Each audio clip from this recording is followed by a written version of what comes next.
फरिश्ता, क्या हुआ विधवा नंदिता के साथ। लेखक श्री प्रकाश श्रीवास्तव। मम्मी, मेरा दोष क्या था जो कुदरत ने मेरे साथ इतना क्रूर मजाक किया। नंदिता अपनी माँ से रो रो कर पूछ रही थी। उसके रुदन से माँ का कलेजा फटा जा रहा था। वे क्या जवाब दें। बेटी का दुख इस कदर हावी हो रहा था कि जैसे उनके खुद के प्राण ना निकल जाएं। बूढ़ी हड्डियां कितना सहन करेंगी। पिता का भी वही हाल था। भाई बहन सभी की आंखें गीली थी।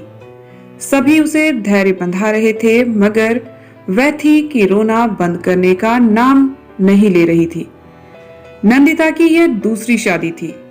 पहले से उसे एक लड़की मीना थी। वह 5 साल की रही होगी जब उसके पिता एक एक्सीडेंट में गुजर गए। नंदिता के लिए इस हादसे को सह पाना आसान ना था। मात्र 30 साल की होगी नंदिता जब उसे वैधव्य का असहनीय दुख झेलना पड़ा। गोरी चिट्टी तीखे नैन नक्श वाली नंदिता में चित्ताकर्षण के सारे गुण थे। खूबसूरत इतनी थी कि जो उसे एक बार देखे बस देखता ही रह जाए। उसका पहला पति अक्षय एक निजी कंपनी में उच्चाधिकारी था। कार, फ्लैट, आधुनिक सुख सुविधा का सारा सामान घर में मौजूद था। अक्षय उसे बेहद प्यार करता था। वह अपने छोटे से परिवार में खुश थी। एक दिन उसके एक्सीडेंट की खबर ने नंदिता की खुशियों पर ग्रहण लगा दिया। सहसा उसे विश्वास नहीं हुआ। अक्षय की लाश के पास बैठकर वह बार बार उससे उठने को कहती। इस हृदय विदारक दृश्य को देखकर सबकी आंखें नम थी। किसी तरह लोगों ने नंदिता को संभाला। वक्त हर जख्म भर देता है, ऐसा ही हुआ। नंदिता ने एक निजी कंपनी में नौकरी कर ली। वह धीरे धीरे अतीत के हादसों से उबरने लगी। अब सब कुछ सामान्य हो चुका था, मगर उसके माँ बाप को चैन नहीं था। वे उसकी पहाड़ जैसी जिंदगी को लेकर चिंताकुल थे।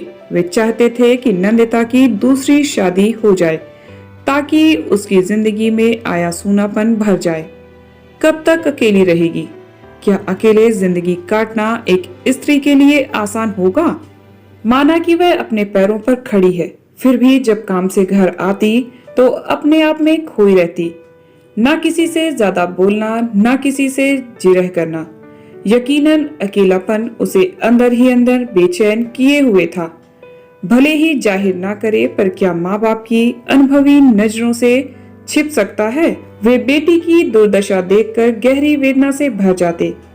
ये सब देखकर एक दिन पिता ने नंदिता से कहा, हम तुम्हारी दूसरी शादी करना चाहते हैं। यह अप्रत्याशित था नंदिता के लिए, फिर भी इसका जवाब देना था। अतः वह बोली, मेरी बेटी का क्या होगा? मैं उसे आप लोगों पर छोड़कर ब्याह रचाऊं? यह मेरे लिए संभव नहीं है।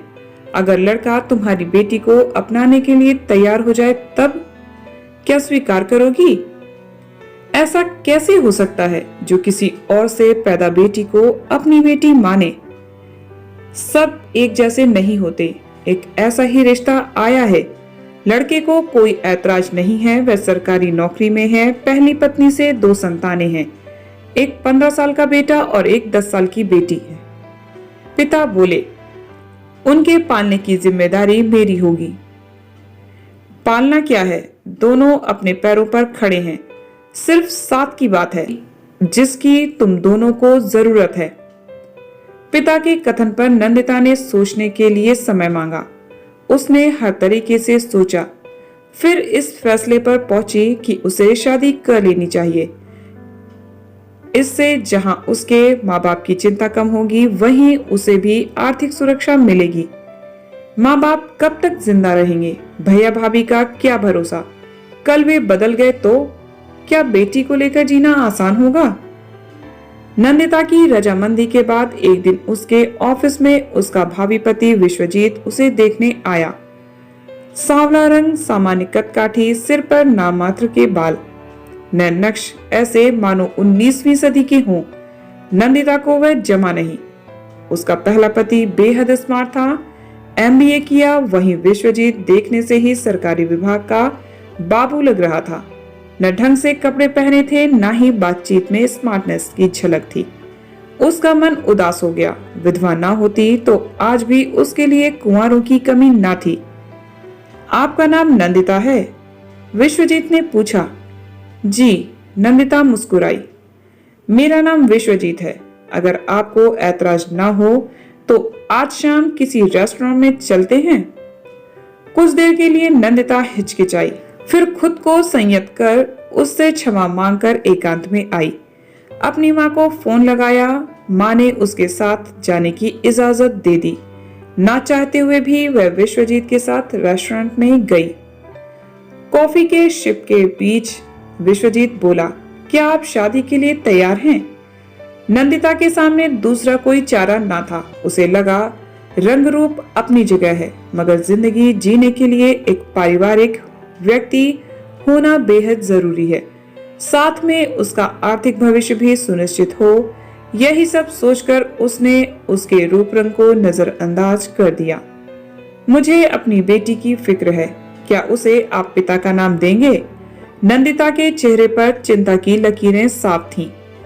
क्यों नहीं? जब आप मेरे बेटे बेटी को माँ का प्यार देंगी तो मैं भला क्यों पिता के फर्ज से विमुख होऊंगा?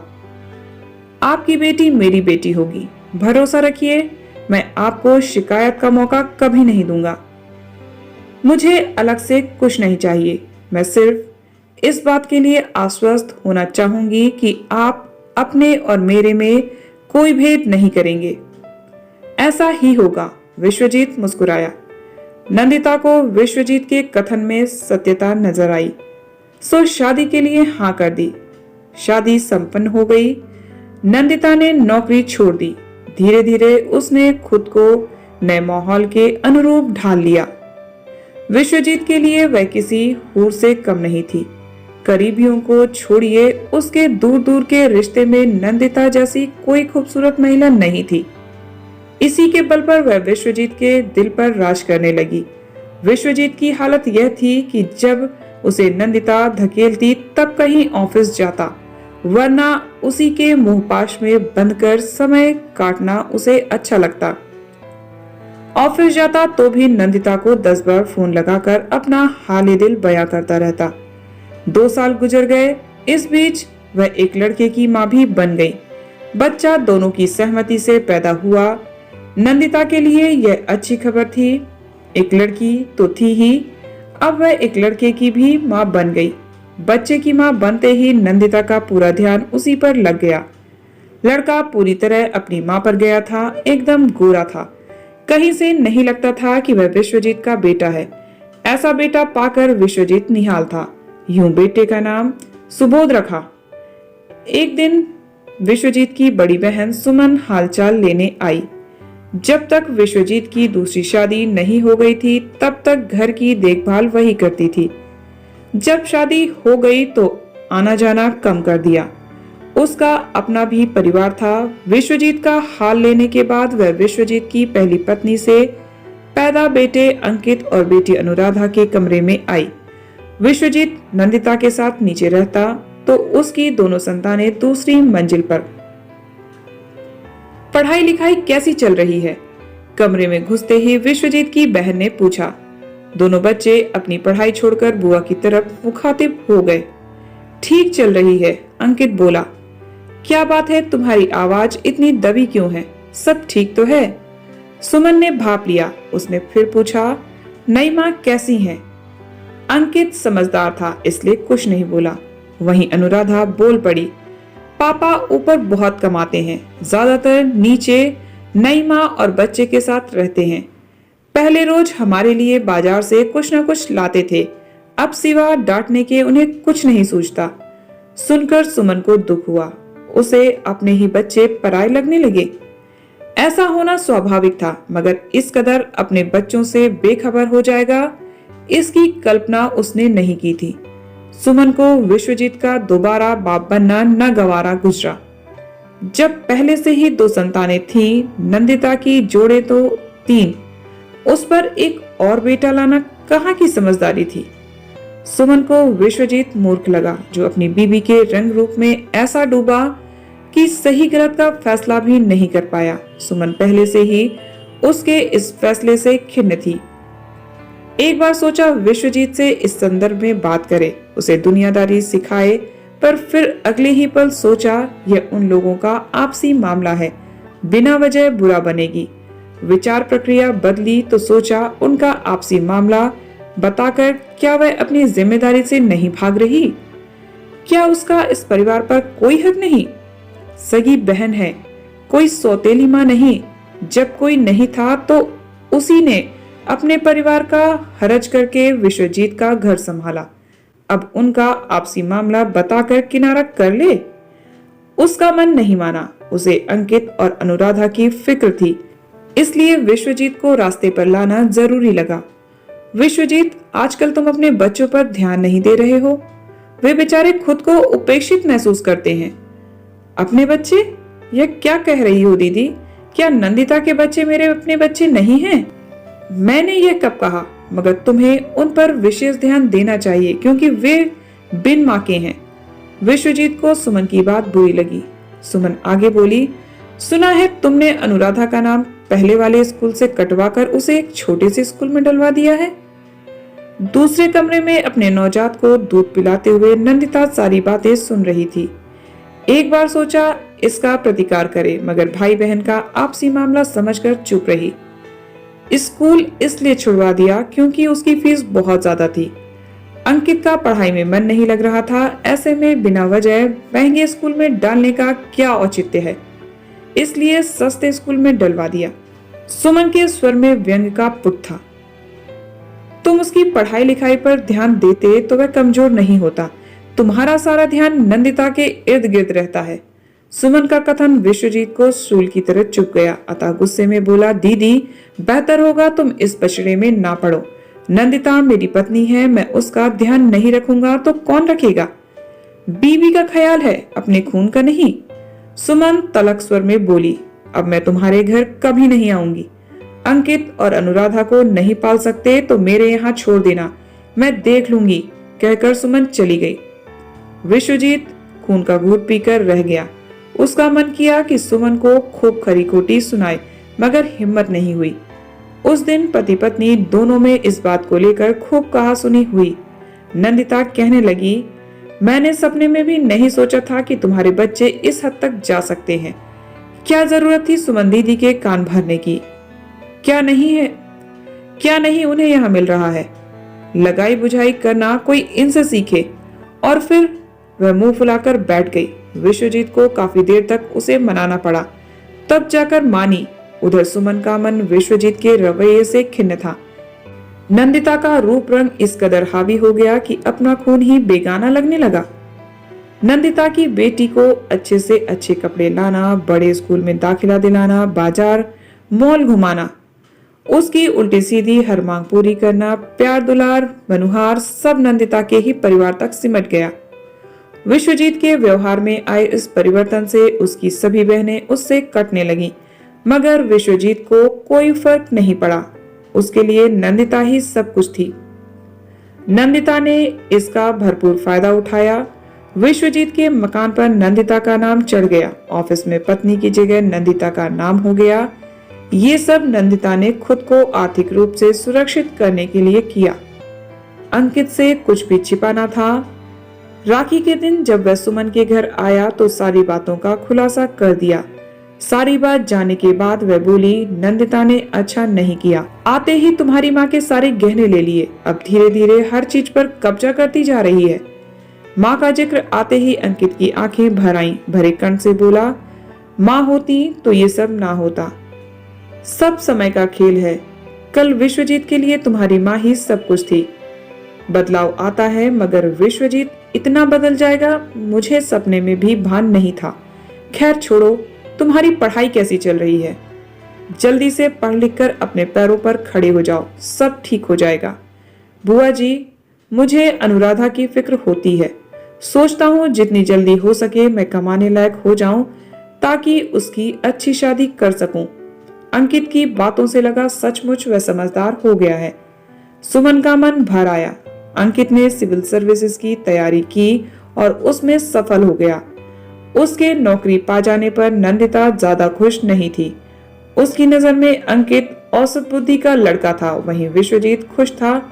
नंदिता को लगा विश्वजीत का झुकाव कहीं अंकित की तरफ ना हो जाए, इसलिए तंज कसने से बाज नहीं आती। सब कुछ ठीक ठाक चल रहा था कि एक दिन मनहूस खबर आई कि विश्वजीत को फूड पॉइजनिंग हो गया है। वह शहर से 100 किलोमीटर दूर एक गांव में शादी अटेंड करने अकेला गया था, वहीं पर उसे फूड पॉइजनिंग हो गया।